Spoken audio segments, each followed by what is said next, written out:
Ladies and gentlemen, it is a great pleasure to introduce our speaker tonight, although I'm sure you will agree that Edmund de Waal needs no introduction.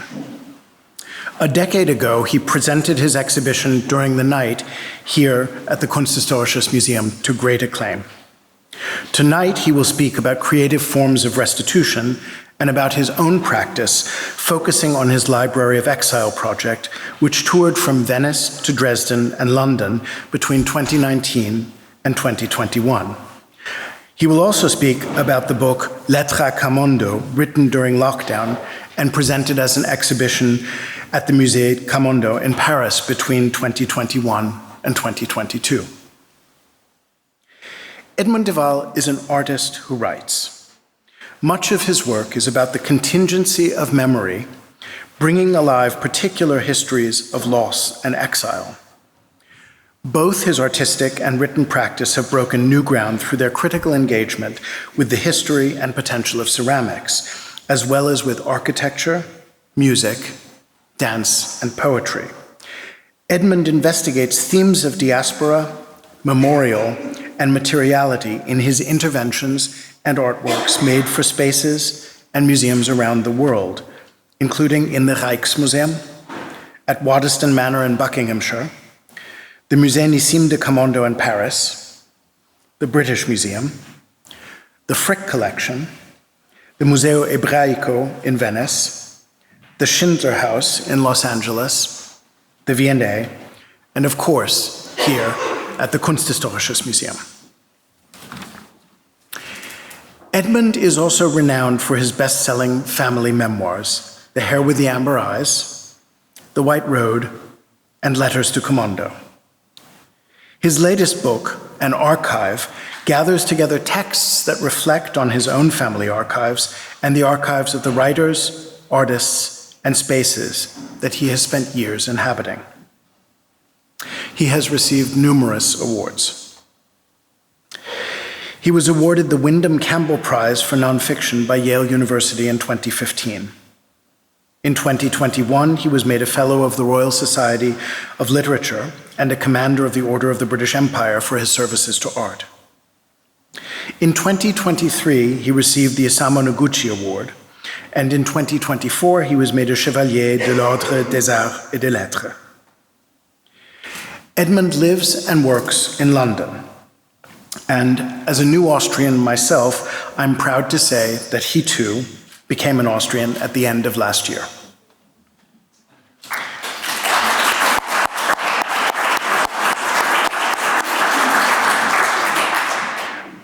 As a final note, we will not have time for a question and answer period after the presentation. And unfortunately, Edmund has to leave early and so will not be able to sign books tonight. I hope you will bear with us and bear with him. Ladies and gentlemen, please join me in welcoming Edmund de Waal.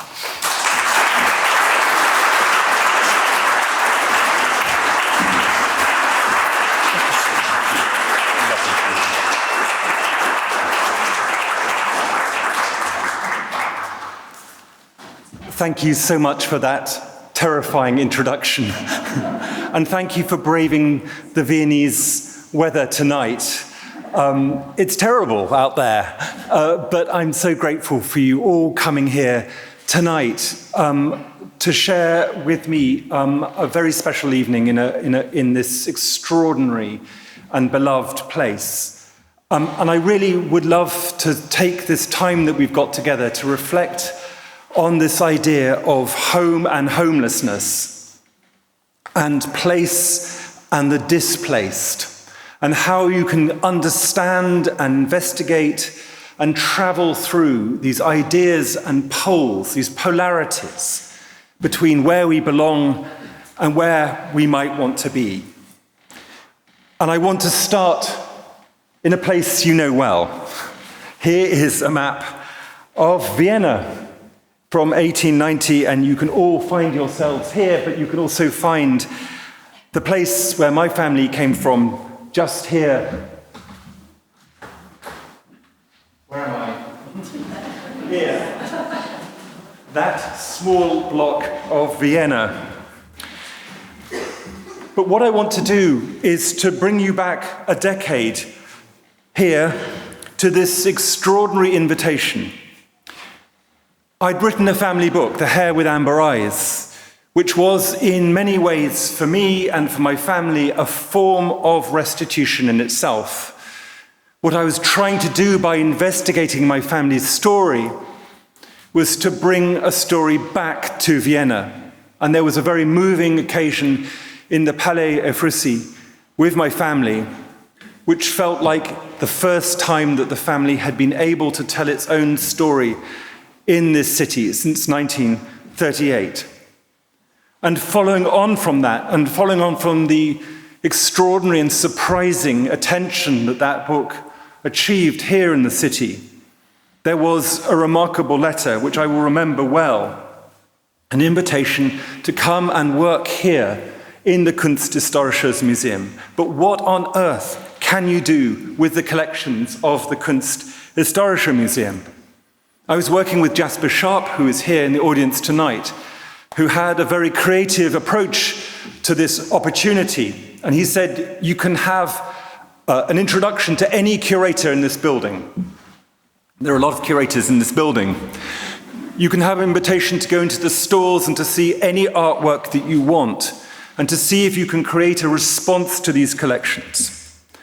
And I came up with the idea of an exhibition called During the Night. It was an exhibition that was predicated on the idea that this particular artwork, Dürer's great watercolor of Nightmare, where he wakes up in the middle of the night and sees the end of the world, sees the heavens descending, and writes this extraordinary, powerful, poignant first description in Western culture of a nightmare, of seeing that he had no agency in the world, no power to control what was happening. And this extraordinary watercolor, of course, is here in the collections of the Kunsthistorische. And I decided I'd build a whole exhibition around not having control, not having agency. Really, in many ways, an exhibition about nighttime in Vienna and my own family story of nighttime in Vienna. And we constructed this exhibition in almost total darkness, to the dismay, I have to say, of quite a lot of the visitors. But it was wonderful. It was full of shadows, and it was full of brokenness. It was full of reliquaries, empty reliquaries. We might turn the lights down just a touch, if that's all right. Can everyone see this? You can. I'll go on. And extraordinary paintings of shadows and darkness, strange things from the Wunderkammer, the Kunstkammer, a devil in the glass, strange objects of devotion and loss. But the whole exhibition was based around that extraordinary image of Dürer. And I made a piece called During the Night in my studio in London, which was black porcelain and pieces of lead and pieces of gunshot. It was a piece, in some ways, acting as a memorial, as a response to this complicated history of this museum during the 1930s and 1940s. And that was that. And it was good, and I was happy. And we walked away from the Kunsthistorische feeling that I had worked with these collections and heard a response within the building. But what I'm talking to you 10 years on, I can't count, too old to count, many years ago, is to try and work out what you do after that. After you've written a book about your family, after you've done an exhibition in the Kunsthistorische, what are you drawn back to? In what sense can you work with the idea of restitution creatively? Not just the act of getting back a picture or a sculpture that has been looted from you, but how can you work with the idea of restitution? And that took me here. I'm afraid there are lots of maps in this presentation. It's like a geography lesson. You have to pay attention. There will be a test. So here we are back in Paris and back in the Rue de Monceau, which is where my family arrived from Odessa in the 1860s. They built their palais here, as you know, on the corner of the Schottentor, and they built a rather substantial house in Paris. But down the road, in 1860, from the Rue de Monceau, another Jewish family arrived, this time from Constantinople. And this was the Camondo family, also bankers. This time, bankers who'd arrived in Paris at the same time to also make a sort of dynastic presence in Paris, to assimilate into Parisian society. And all those families connect, they live in the same street, and they build extraordinary houses. And this house, which is now the Museum Nissim de Camondo, has a particular resonance for me. And when I was writing my book, I used to walk up and down the Rue de Monceau, and in my sleep I can still tell you which family lived in which building and who was having an affair with who. But that's another book which I haven't written. But this house, the Camondo house, is extraordinary. You come into this extraordinary courtyard, it's like the Petit Trianon, you come in, it's full of extraordinary artworks. It's based around an idea of Frenchness, an idea of civilization, an extraordinary image of what it might be to be a grand Parisian family in the 18th century. And it's a beautiful dream. But if you come into that building and you turn left and left and left, you see a small notice, escalier de service, and you go up a rickety iron staircase up 5 floors to the servants' quarters. And there it is a different world. It's full of dust. It's room after room of extraordinary shadows. You open one cupboard and it has Louis Vuitton luggage from the 1920s. You open another and you find electrical fittings from 1910. You open an archive room and it's full of one dossier, one letter, one bank record, one suite of photographs, one whole room of memories. And it's this family. It's this family, this man, Moïse de Camondo, who arrived as a child just when my Afrisi family were arriving up the road. And what does he do? On inheriting this great house from his parents, he pulls it down, he builds a new house, and then he makes a good dynastic marriage with a good Jewish girl from another of the great families of Paris. And here she is, painted by Renoir as a young woman. You'll know this picture. It is hauntingly beautiful. Irène, painted by Renoir as a young girl. And this is the marriage which is arranged between the Camondo family and this extraordinary family. And it's a deeply unhappy marriage. They have 2 children, but the marriage falls apart. There's a divorce, a scandal. Irène runs off with her racing, the person who teaches her riding, her riding instructor. That's another book. Extremely good looking. And so in this house, this empty house in the Rue de Monceau, here is Moïse de Camondo and one daughter, Beatrice, and their son, Nissim. And Nissim, at the start of the First War, like all good Frenchmen, volunteers and becomes a pilot in the Air Force. And in 1917, flying across the front, his little plane is shot down, and his body is recovered 2 weeks later. And up in those extraordinary archives, those dusty, dusty archives full of wills and menus and hunting records, and every single acquisition that Moïse de Camondo made, is an incredibly beautiful, plaintive letter from their friend Marcel Proust, going, "I mourn for you as you wait for news of your son." So what do you do with this loss? Moïse, the father, decides that this whole house is going to become a memorial, It's an extraordinary act. Nothing will change in this house. Nissim's bedroom becomes a kind of shrine. And extraordinarily, Moïse writes a will where he says, I'm going to leave this house to France as an enduring memorial so that the name of Camondo lives forever because Paris loved us and we became French. That same year, a cousin of my grandmother's, Theodor Reinach, a young composer, he is not a great composer, but a composer, marries Beatrice, the daughter, this rather beautiful portrait of her. And they have 2 small children. And when Moïse dies, here's a very beautiful picture of the house in the shadows.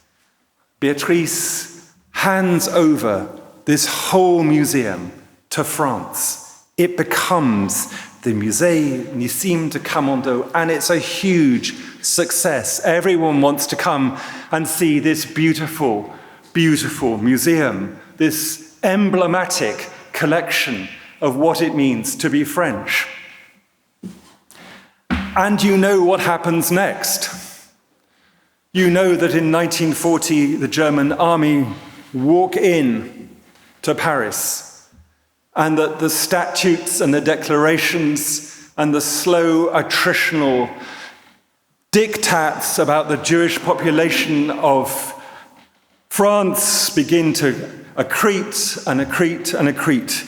And then there is the systematic looting of their collections and the slow and then the fast movement, the velocity of objects out of their house, the dispossession of families from where they live, from the spaces they inhabit, from their jobs, the dispossession of objects into this great circulatory system where objects were brought into spaces and where the Gestapo could come and choose the things they want. And then, of course, the dispossession of families and people from their houses to Drancy, to that camp run by the French police, which is the stage that takes you off to the camps in Poland. And here are the archives. Here is one card of Beatrice saying that when she is arrested, do not liberate, that she is completely Jewish. Here is their daughter, Fanny, who loved horses. Here is Leon, the composer of incidental music. And here is their son, who wanted to be a cabinet maker. He had studied all that beautiful furniture in his grandfather's house. And this is the only photograph we have of him. They are all deported to Auschwitz and they are all murdered. And the house is intact. It's no longer a Jewish house. It's been given to the state. It's a French museum and it is preserved. And even more strange and difficult is that will of Moïse, which says nothing can be moved, nothing brought in, nothing changed. So the house after the war is still a museum. It's still a memorial. But what is it a memorial for? Who is it a memorial for? And I had an invitation from Olivier Gabet, the director of the Decorative Arts Museums of Paris, to make an intervention, a work for this house. It's an extraordinary honor. No one had done anything in this house since 1937, when it was given to France. But what can I do? What can I add to a place which is already so resonant, so full of echoes, but also has this dissonance, this difficulty between one history and other memories. And I started to write to the family.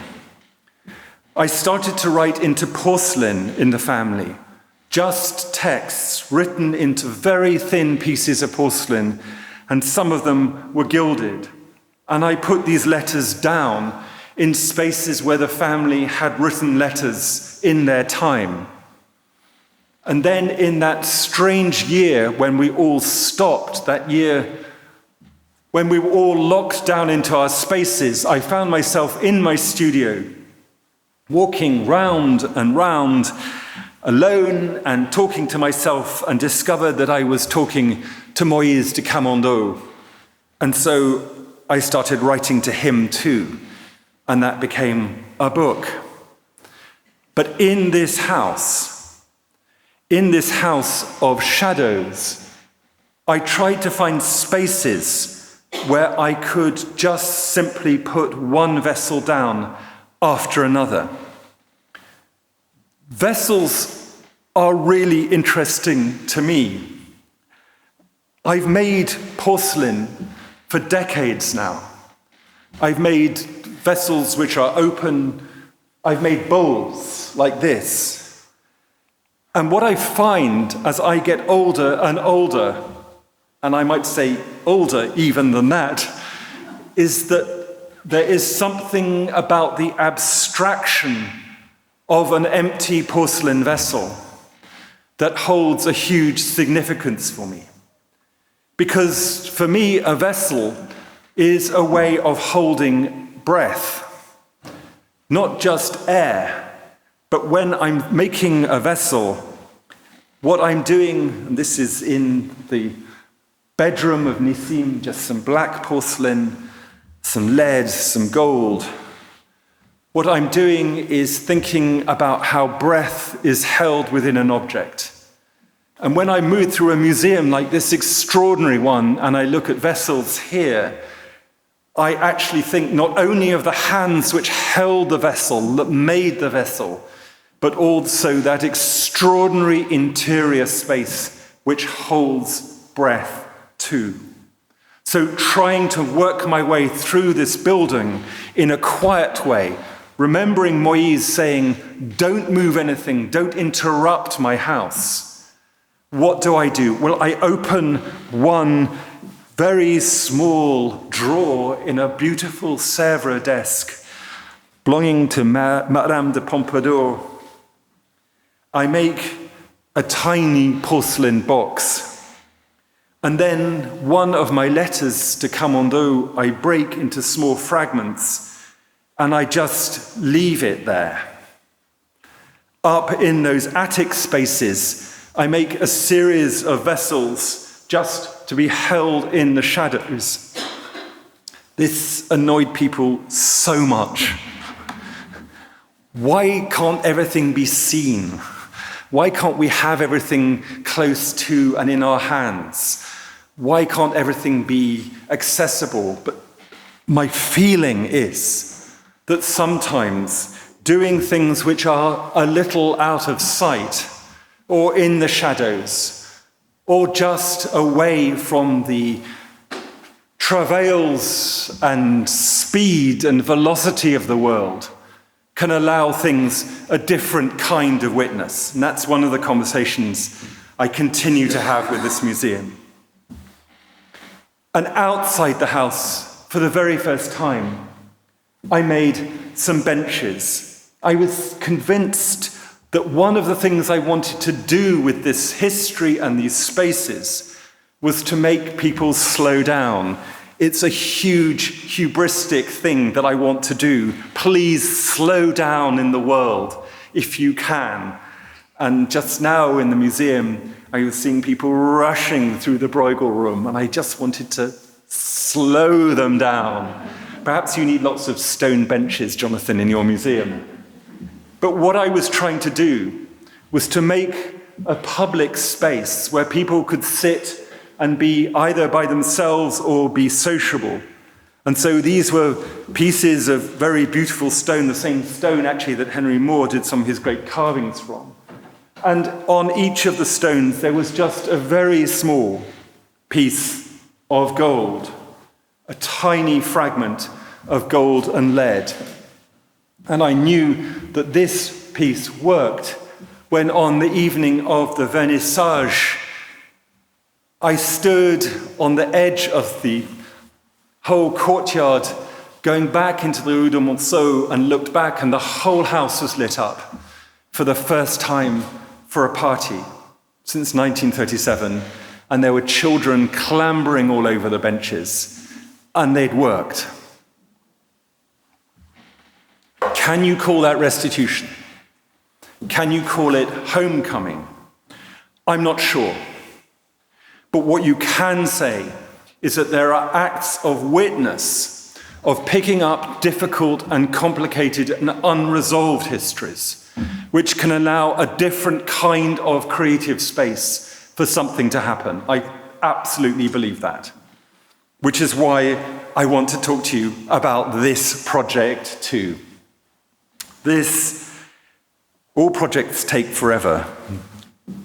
This project really took forever. The ghetto in Venice, the first ghetto, this extraordinary space where the houses became narrower and thinner and more floors were put. The space in Venice with the 5 great synagogues. And an invitation to work there, to make some kind of project in those historic spaces. How can you do that? I made a project called Psalm. I was thinking about the Psalms, those great, extraordinary songs of exile, Tehillim in the Hebrew. And I wanted to bring things into those historic spaces of the synagogues which were barely there. This is my only aesthetic action, to have something which isn't too big in a space. So up the staircase, a piece called Adonai, using marble and gold, the 2 materials that in the ghetto Jewish population weren't allowed to use. And then slowly, as you navigated your way through this warren of spaces, you came across different pieces. And when you were actually in the Canton Scuola, a whole piece called Tehillim, a whole series of very small white vitrines which held in different configurations the same number of objects. I was working on the principle that actually sometimes you need to make a kind of music in your work. A long corridor allows you to work from one piece to another, and build a rhythm throughout the whole piece. And then high up, in the very highest place, this piece, which called Sukkah, in the place where you celebrate Sukkot, sort of tall towers with gold, which changed in the light. But I realized that there was another invitation, and the invitation was not only to make work all the way in the ghetto and to get people to go to the ghetto and explore it. The numbers of people I'd met who say, I know Venice like the back of my hand, and had never been in the synagogues. So many people. But at the same time, there was a project that I wanted to do which had a different kind of resonance, a different kind of bringing home a story. So across town, next to the Opera House, in the Ateneo Veneto, I did this. I made a library. It's the Library of Exile. What I did was to make a small pavilion out of wood and then cover the whole of the outside of the pavilion in liquid porcelain, white porcelain slip. It makes a wonderful mess. You splash it on. And then while it's still wet, into gold and in words, I wrote a whole history of the lost and destroyed libraries of the world, from Alexandria all the way through to Mosul.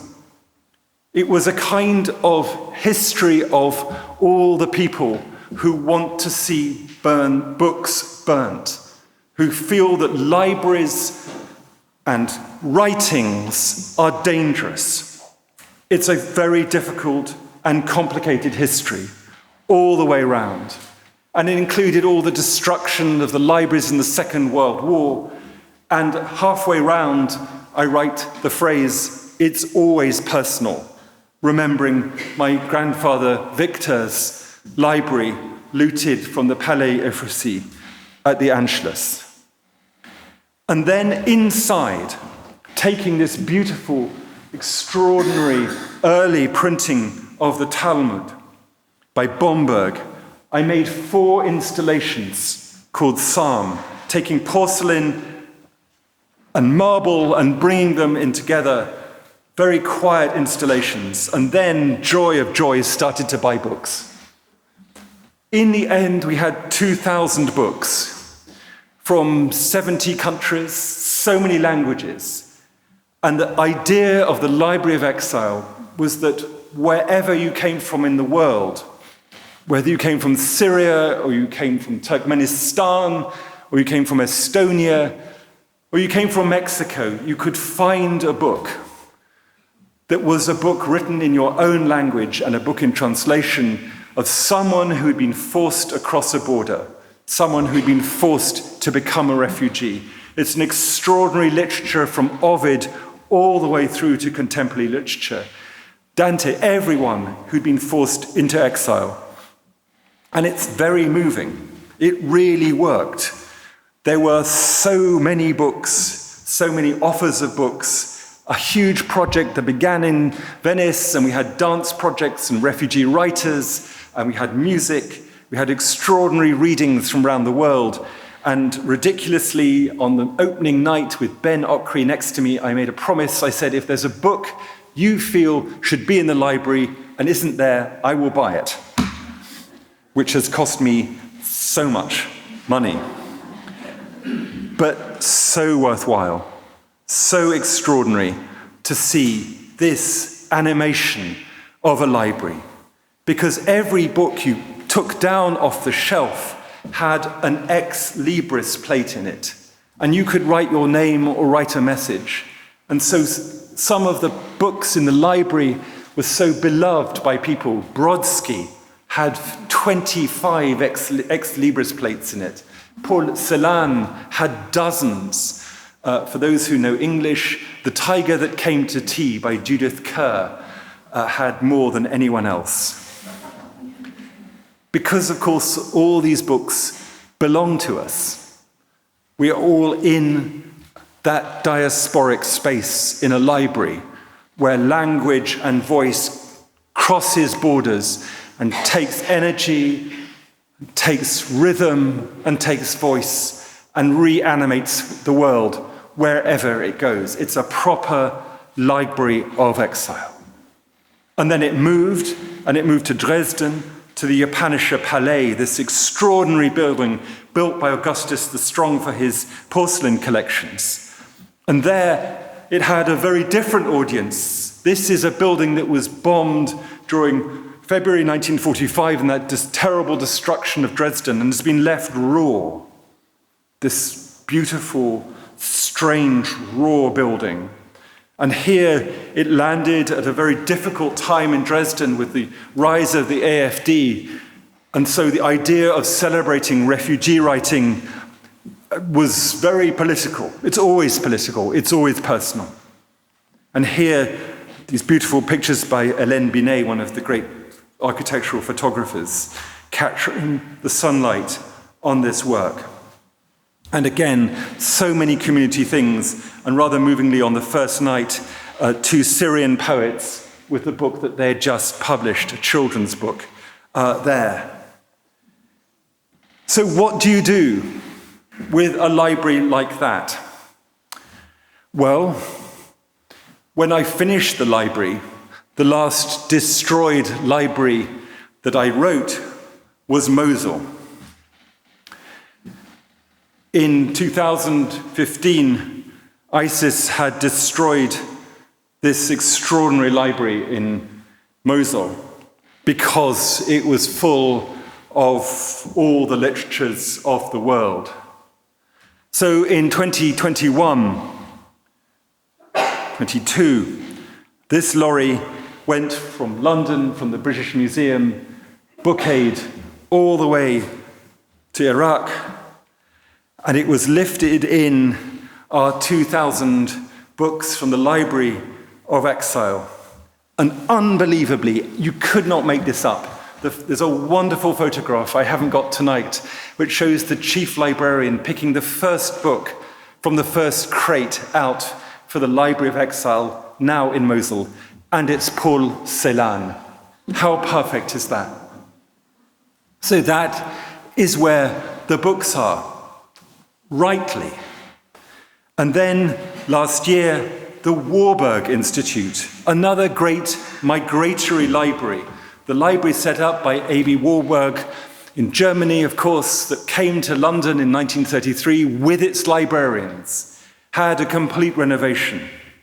And so we gifted the Library of Exile the structure as a little reading room for their students. And now it's a new space for their students at the Warburg to curate their own small libraries. And sadly, tragically, of course, I need to go back because the burning of books continues, and I need to go back and write Gaza and Kharkiv on those walls, and I will. Restitution. I can't get back my great-grandfather's library. It's long gone. I can work with any number of people who are involved in the politics of restitution. I could spend the rest of my working life trying to get back things which were looted. But my point is, loss makes a space for something else to happen. And that loss in our family has allowed a space to make a new kind of library, which can work harder in the world than getting back the looted books. Though I still want them back. They are still stolen objects out there in the world. But that creative space is a kind of homecoming to an idea, and that's what I believe in. So projects. Well, in the autumn, we opened a new project all the way across the world in a slightly sunnier climate of Pasadena in Los Angeles, where apparently it isn't raining tonight. And if any of you are in Los Angeles before October, this is a project that continues there. We'll go tomorrow. It's a project called The 8 Directions of the Wind. It's set across the whole site of this extraordinary museum. It's a great library, it's botanical gardens, and it's an art gallery. And I was asked to bring these three kinds of spaces together. So here in a Japanese house, in a Japanese garden, I made one of my shadowy installations. You can just see it in there. There's a great book by a Japanese novelist called Junichiro Tanizaki called In Praise of Shadows. So many of you are nodding. You're an incredibly literate, sophisticated audience. It's a wonderful short book. I do recommend if you haven't read it. Tanizaki, great novelist of the 1930s. Have we got time for me to go on about this? Yes, just. He talks about why shadows matter. It's a beautiful book. He says, unless you have shadows, you can't focus on anything in the world. Too much light doesn't allow you to spend time with objects in the world. So here, in this house, you can see one of my black benches in front of you, but a dark installation inside. And here, burnt wood, Japanese technique, And then small installations built around the idea of the haiku, those wonderful short Japanese poems. So just 17 syllables, 17 little pots and bits of silver held within this space. So here is one of the spaces I work in. And here is another. It's another small library. And this library, thinking of everything that's going on and the fissile, dangerous state of Los Angeles and America, we made a library called a Library of Sanctuary.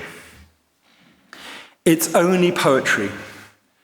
And it's poetry created, written by people who have been in exile, who have made America their home, who have found sanctuary in America. It turns the Library of Exile on its head by talking about sanctuary in a particular place. And here, this is a huge library table that I made. And then with my daughter Anna, who's here tonight, librarian, my colleague Claire, we brought together extraordinary numbers of books, all of which also have an ex libris plate in them.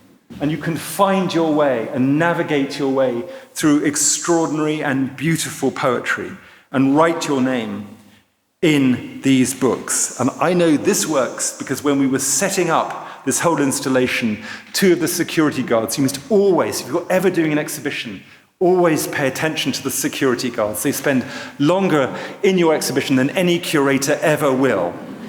So if they like it, you're safe and home. And the two security guards, one was a poet, and the other said he wanted to bring his grandchildren because he wanted to find some Spanish poetry, and it was so moving. You know it's off the ground and it's going to work. Talk to your security guards. Where was I? Here. And so this is another place to slow down. And then finally, because of my love of porcelain and my feeling that porcelain is the great material of diaspora, the great material of migration, I made a room which celebrated the brokenness of porcelain. What I did was to gather together lots and lots and lots of broken pieces of porcelain from around the world, and then made a whole space where you could move around the world through porcelain and porcelain fragments. And we're going to end with fragments. I'm coming back to it. I haven't forgotten this. But here are grander black things in the extraordinary spaces of the Huntington. And in the dining room are these. You can just see a broken Meissen plate. Brokenness. Because I'm a potter, I deal with the fragility of the world. Because I make things out of clay, out of porcelain, that extraordinary, delicate material, where everything goes wrong. It goes all wrong at the wheel, it goes wrong when you glaze it, it goes wrong when you fire it, you take it out and it breaks. Because the world is full of brokenness, I try and understand and navigate the histories of the world through brokenness. So here in Dresden, last year, there was an exhibition called Fragments of Memory, which brought together the great reliquaries from St. Stephen's in Prague with a whole huge piece of my work, a black installation full of fragments. And this is an exhibition of great power, which opens tonight in Prague. Is there a late train to Prague, Jonathan? I think I might just be missing the vernissage tonight to be with you. But this is an extraordinary bringing together of historic fragments and an installation which brings together my feeling about brokenness, which in some ways comes together most closely with this. In 2010, a whole broken Meissen dinner service came up for sale at an auction in London. It had an extraordinary story. There was a family in Dresden called the von Klemperer family. Extraordinary philanthropists, musicians, writers, doctors, and great collectors of Meissen porcelain. They had the greatest private collection of Meissen in the city. And in 1938, the story happened. Their house was looted. The family was sent to camps, sent into exile.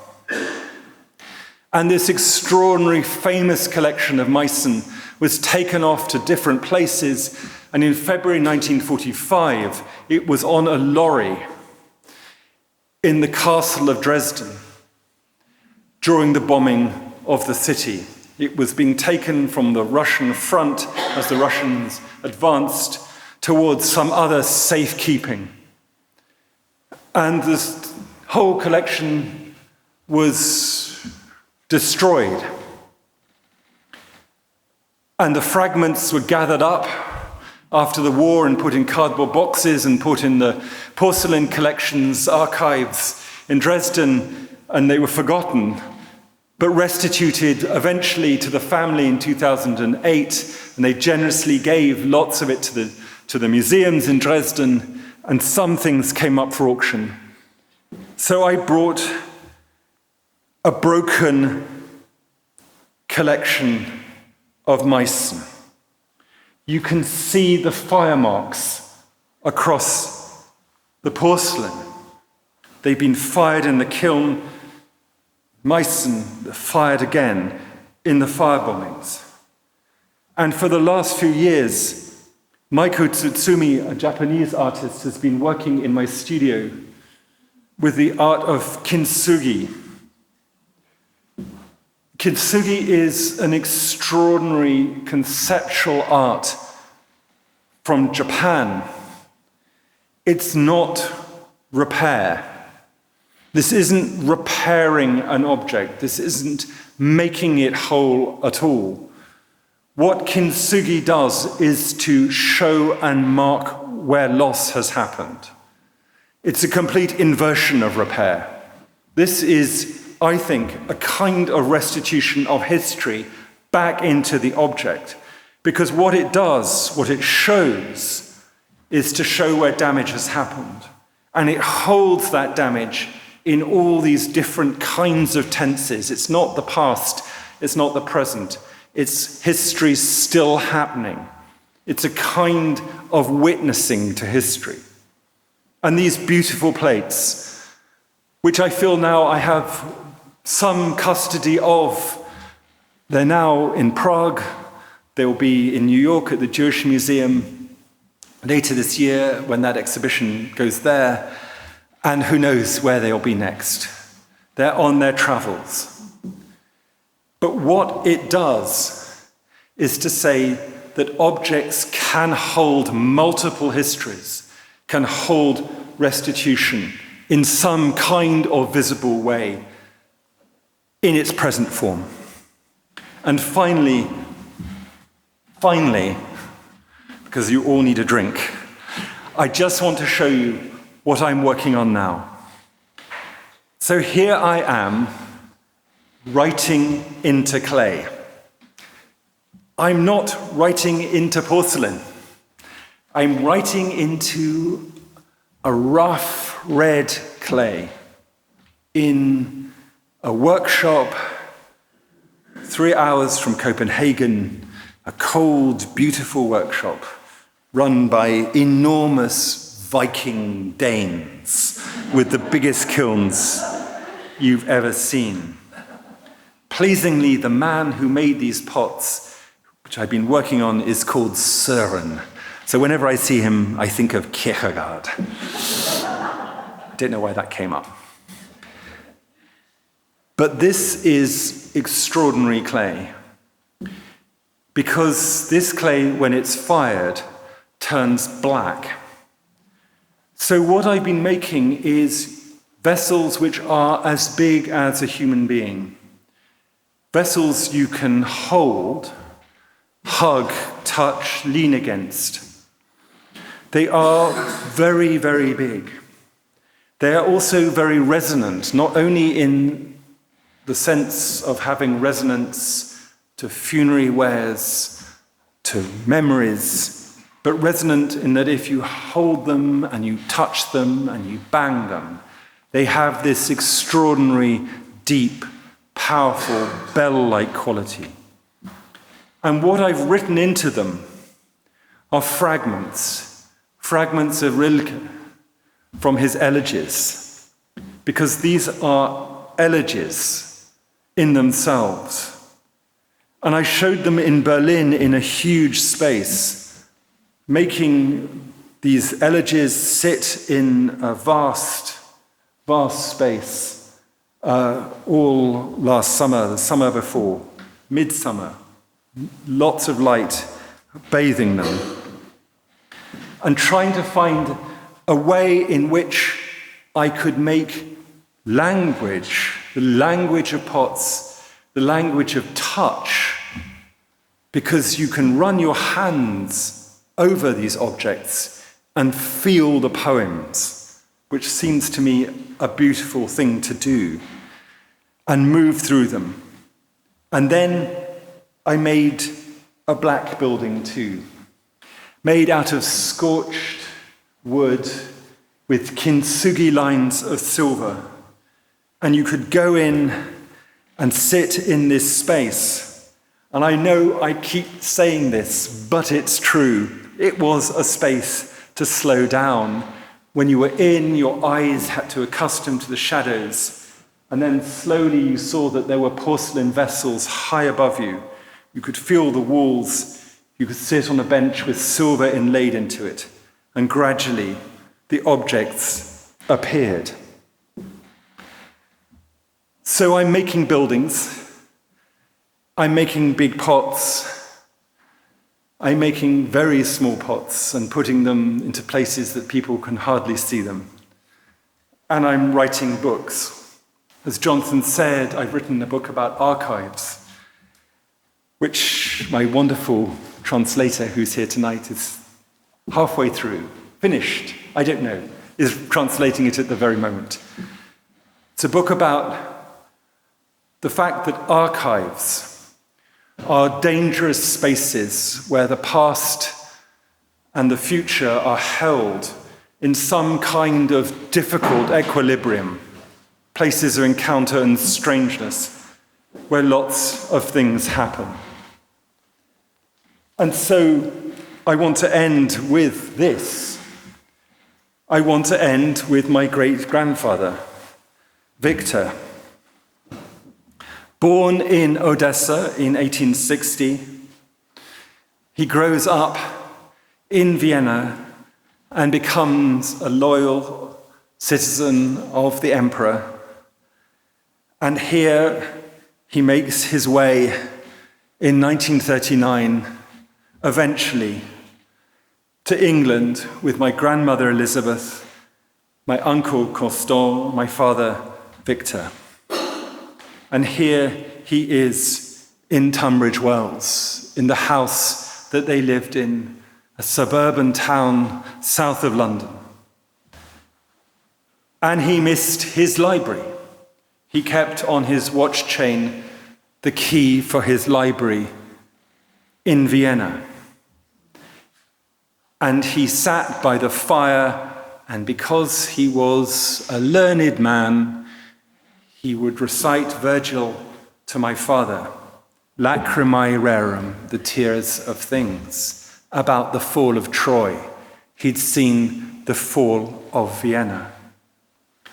And 2 weeks ago, Anna and Ben and I took my father, now 97, back to the house which he had come to in 1939.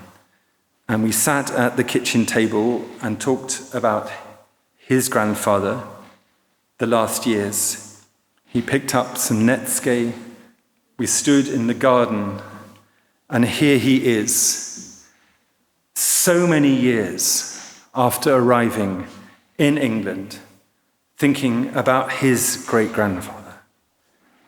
So what is this about? It is about restitution. It's profoundly about restitution. So I want to read two things to you. I know we've gone over time, but tough because I've got the microphone here. Two things. This is the final chapter of my book on my Parisian cousins. So I'm writing to Moïse de Camondo. So, Monsieur Camondo, when my book on my family came out, the hair with amber eyes, I was asked about faith. In America, with some directness, I was asked, are you coming back? Some asked about the children, I deflected. And my father is a half-Jewish Anglican clergyman. My mother is the daughter of a country vicar, a historian, a writer on monasticism. I've been brought up in the Church of England in cathedrals. I've written about the Quakers. I'm drawn to silence.